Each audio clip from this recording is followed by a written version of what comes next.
Hello guys, mumeze mute? Bitcoin imaze iminsi yarateye abantu irungu, imaze iminsi yaramanutse. Abantu mubizi mumaze igihe mu isoko murabizi ko tumaze igihe kinini hafi kwezi kurenga n'ubundi Bitcoin yaramanutse isa n'iri gukora support nyuma n'ubundi yo kumanuka biri hejuru cyane ubwo yakoraga trend umusubirizo iva kuri mirongo itatu ikazamuka igahita igera kuri 73. Nyuma yaho rero yahise itangira kumanuka kugira ngo ishake izindi mbaraga zo kuzamuka. Abantu benshi bari gutekereza ko BTC ishobora kuba igiye ari igihe cyayo cyo gusoza kumazamuka hanyuma ikamanuka, niko abantu benshi bari kubitekereza, cyane cyane abantu bita cyane kuri technical analysis, kuko iyo urebye technical analysis mu by'ukuri ubona ko iri kugera kuri resistance hejuru bitewe n'izi key level muri kubona hano hejuru. Ariko ku bantu n'ubundi bahuza ibintu bigiye bitandukanye ubona ko n'ubundi BTC igikomeje urugendo rwayo rwa uptrend, cyane cyane iyo tugendeye kuri life cycle yayo isanzwe n'ubundi uko yagiye ibikora mu minsi yashize. Uyu munsi rero BTC ahantu iri urebye muri time frame ntoya reka turebe time frame ntoya y'isaha, urabona ko n'ubundi iri gukora uptrend nyuma y'uko n'ubundi yamanutse ikadipinga ikagera muri 56. Hanyuma nyuma yaho n'ubundi murabona ko igikora uptrend. Reka nshyire mu masaha nenda nibwo bigaragara neza uburyo iri gukora trend up n'ubundi isa n'izamuka nyuma yo kubreakinga key level trend line yayo, kuko iyo mubonye n'ubundi izi key level murabona ko uburyo iyi chart yazubahirizaga byahise bihinduka, itangira gusa n'izamuka ndetse ikora support. Rero ibi bikaba bigaragaza neza ko iyo urebye muri daily time frame ubona ko n'ubundi BTC yasoje gukora support yayo. Navanyemo indicators zose kugira ngo urebe chart uyite uyisoma neza uko imeze. Ubona ko n'ubundi yasoje gukora support yayo, bishoboka ko ishobora kuba yazamuka igatangira ikazamuka ikaduha indi show cyangwa se kongera igashyushya uruganda rwa crypto. Murabizi ko BTC iri mu bihe byiza n'izindi asset zose ziba mu bihe byiza. Iyo urebye muri weekly time frame rero niho ubona ko BTC mu by'ukuri ishobora kuba isoje gukora support ikaba igiye kuzamuka, kuko iyo urebye iyi candlestick urabona ko guhera muri 15 hahandi yabanje kuba cyangwa se aho support yayo major support yayo muri life cycle y'imyaka 4 aho yari iri muri 15, murabona ko nibwo bwa mbere ikoze candlestick long week candle ifite nini cyane ugereranyije n'iyindi minsi. Nibwo ikoze long week candle y'icyumweru imeze neza muri uptrend cyangwa se mu gihe iri kuzamuka. Murabona ko hano yakoze long week candle, hano ikora indi long week candle, hano irongera ikora indi long week candle, hano irongera nanone ikora indi long week candle, ariyo turiho uyu munsi ya weekly time frame, ariyo n'ubundi bigaragara ko ari igitangaza gusumbya izindi zabanje mu gihe guhera muri 15 kuzamuka kugeza uyu munsi iri muri 64. Rero tukaba expectinga, mwibuke muri video mu biganiro twakoze ko n'ubundi ishobora kuzamuka ikagera hejuru mu 120 ndetse kandi bayanakomeza ikarenga hejuru muri 240 300 nk'uko biteganijwe muri bullrun ikomeza, kuko n'ubundi turacyayirimo, twayihozemo tuyimazemo iminsi, turacyayirimo.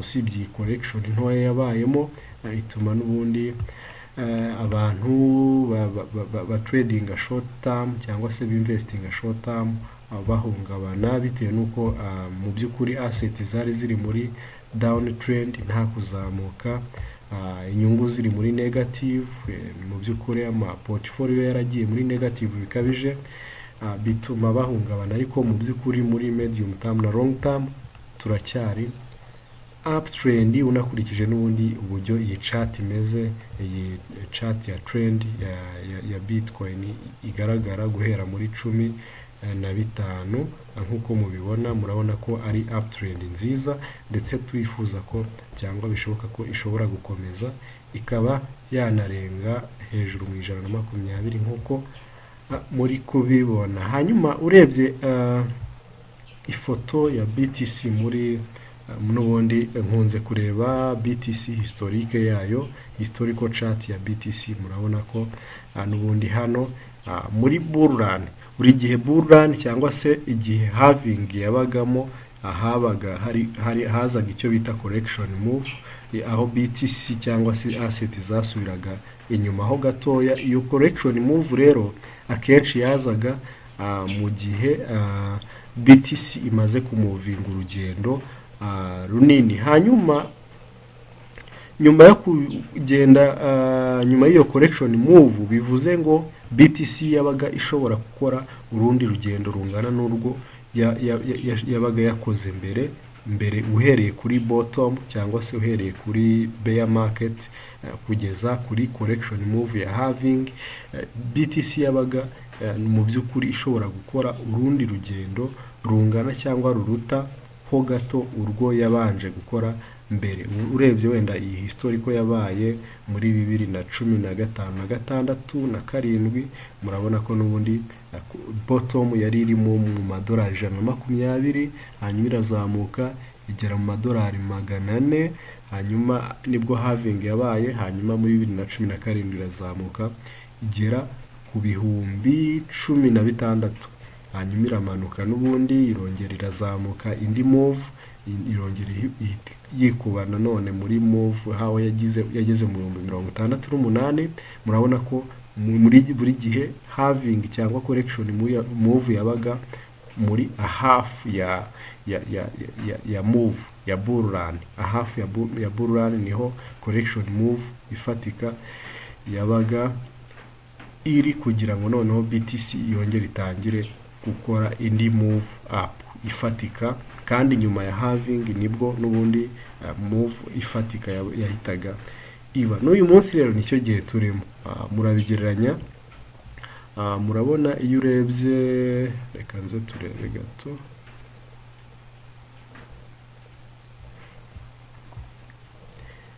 iyo urebye BTC n'ubundi urabona ko stage turiho ni iyi ngiyi, murabona ya candlestick ya weekly time frame ariyo iyi ngiyi n'ubundi muri kuyibona hano. Murabona ko n'ubundi stage turiho niyo kugira ngo noneho itangire ikore move breaking kano nango kari hano, kano kabara, hanyuma itangire ikore move up nini izamuka ijya muri ya target twavugaga 1500-1600. Nakomeje kuvuga cyane, nubwo abari prediction abatari 100% ko byaba, ariko cyo mugomba kumenya nuko buri gihe iyi stage turimo ibaho igihe mu by'ukuri bull run igeze hagati, ndetse hitegurwa indi move up ingana niyo yakoze mu gihe cyabanje cyangwa se yabanje gukora pre-halving. Muri pre-halving move up igomba kuba akenshi iba ingana cyangwa se iruta iyabanje gukorwa. Murabona rero kuri iki kigero cyagezwe cyangwa se iri rati ikigero cyagezwe hano, murabona ko guhera muri 15 kuzamuka kugera muri 73 ni move up yakozwe, hanyuma itaza halving, hanyuma iyi halving habaho correction move, hanyuma correction move turi kuyivamo noneho twongera gutangira indi move ya nyayo noneho ya all time high. Hanyuma iyo all time high murabyibuka ko n'ubundi muri video nakoze ubushize navuze ko BTC akenshi nyuma ya halving aba aribwo ikora all time high. Noneho muri uyu mwaka ho habaye agashya isa n'ikora all time high mbere yuko halving iba. Nacyo cyari ikimenyetso cyiza. Murabyibuka ko nababwiye bimwe mu bimenyetso bigaragaza ko BTC ishobora kugera kure cyane. Hanyuma iyi all time high yayo rero ya nyayo noneho izahita ikurikira nyuma y'iyi correction move ariyo turimo uyu munsi, ariho turi no gutekereza ko ishobora kuba iri kurangira, cyangwa se ishobora kuba iyi candlestick muri kubona ari ikimenyetso cyiza kigaragaza ko correction move ishobora kuba iri kurangira, tugiye kongera tugakomeza muri bull run. Guys, nimuhangayike, nimurambirwe, turacyategereje. Abari muri position mwihangane, abafite coin mukomeze mutegereze, abatarazigira mbibutse ko mfite watch list y'amacoin, umuntu yishaka yanyandikira nkayimuha. Hanyuma umuntu ushaka gukomeza gukurikirana datas crypto amasoko ari kugenda ate ashobora kunyandikira n'ubundi nkamushyira muri VIP Discord group. Hanyuma ushaka n'ubundi utari muri WhatsApp group naho ajyemo, hari byinshi tuganiramo by'ingenzi. Hanyuma mukomeze mwihangane, ibyiza biri imbere kubihanganye. Buri gihe ibyiza bizira bihanganye. Abarambiwe bavuyemo kare. Guys, mbafitiye indi special offer ikomeye cyane, aho noneho mu maziminsi mubona kuri website intogore.com hariho isomo ry'abatangizi kuri digital asset. Hanyuma ubu hariho n'irindi rya kabiri bari advanced rizajya rijyana n'ubundi na courses cyangwa mentorship dutanga yo gutradinga crypto. Umuntu ashobora kujyaho n'ubundi akareba n'ibiciro birahari, ariko iyi course y'aba beginners uyu munsi ni free, ni ubuntu. Ushobora kujyaho mufatirane aya mahirwe kuko ni ubuntu muri iyi minsi 30. Ujyeho wiga ibintu bitandukanye, yaba uburyo blockchain ikora, slang akunze gukoreshwa muri crypto, ibintu byinshi cyane, fundamental analysis, data nyinshi cyane. Urasobanukirwa NFT ni iki, zimaze iki, blockchain ni iki, akamaro kayo ni akahe, uburyo ushobora gukorera amafaranga. Ibintu nk'ibyo byose biri muri iri soko ry'abatangizi. Ubu rero ni ubuntu, ushobora kujyaho. Hanyuma wamara kujyaho ushobora kujyaho direct kuri website unyuze hano take course, cyangwa se ukajya hano handitse trading courses. Iyo umaze kugera hano handitse trading courses, ahantu tujya, ahantu bahita bakujyana ni hano kuri iyi page muri kubona digital asset trading course, learn how to trade digital asset like a pro with our comprehensive beginners friendly courses. Hanyuma ukaza hano isomo ry'ibanze uhita uribona n'ubundi ni free. Iyo ukanze isomo rya mbere, intangiriro ku mitungo yo mu ikoranabuhanga, Bitcoin ndetse n'izindi crypto, hano wiga uburyo crypto zikora, Bitcoin, imikorere ya za Bitcoin, hano ukiga isesenguramakuru. Guys, iri somo rya kabiri ni ingenzi cyane, harimo amakuru menshi cyane natanze awofinze amafaranga menshi cyane. Noneho by'akarusho n'iri rya kabiri naryo ririmo amasomo menshi hanze aha bagurisha amafaranga menshi, ariko wowe ushobora kuribonera ubuntu.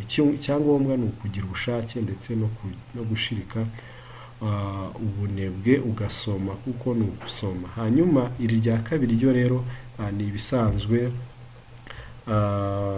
ni isomo ndi gutegura aho tuzafatanya n'abahanga bakomeye cyane, babandi mujya mwumva no ku ma space bari kubaganiriza ibintu bya financial market, ibintu bya investing.